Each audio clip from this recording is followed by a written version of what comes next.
Setelah Jepang menutup diri, kita kembali ke Eropa.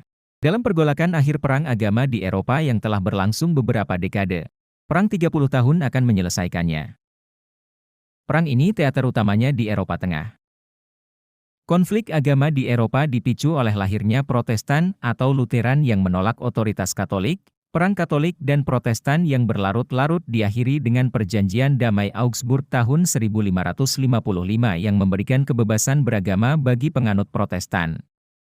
Dinasti Habsburg yang menguasai banyak wilayah Eropa adalah penganut Katolik yang meliputi wilayah Kekaisaran Romawi Suci, Austria, Italia, Spanyol, Portugal, Belgia, Swiss dan Luxembourg. Ditambah dinasti Bourbon Perancis. Penganut Protestan juga tersebar di wilayah tersebut.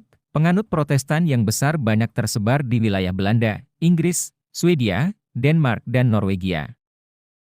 Pada tahun 1617 Kaisar Romawi Suci Ferdinand II yang merupakan Katolik taat dan fanatik tidak mengindahkan Perjanjian Augsburg dan mempersekusi penganut Protestan, yang memicu pemberontakan di wilayah Kekaisaran Romawi Suci di Bohemian wilayah Ceko sekarang. Perang fase pertama dimulai pada tahun 1618 sampai tahun 1620 Kekaisaran Romawi Suci mengalahkan pemberontak Protestan dan mengusir penganut Protestan keluar dari Kekaisaran atau konversi ke Katolik.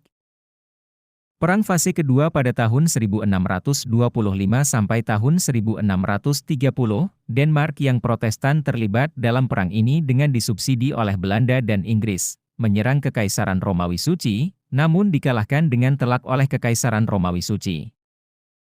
Perang fase ketiga pada tahun 1630 sampai tahun 1635, Swedia yang Protestan terlibat dalam perang ini, yang dibiayai oleh Perancis. Penganut Katolik untuk pertama kalinya dikalahkan. Kematian pemimpin Swedia menyelamatkan Kekaisaran Romawi Suci dan penganut Katolik.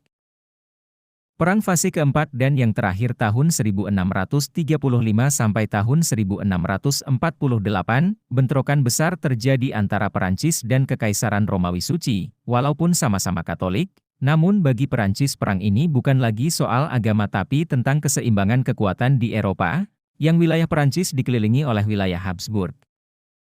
Perang diakhiri tahun 1648 dengan ditandatangani Perjanjian Westphalia, yang menguntungkan Protestan dan Perancis dan melemahkan Kekaisaran Romawi Suci dan otoritas Katolik.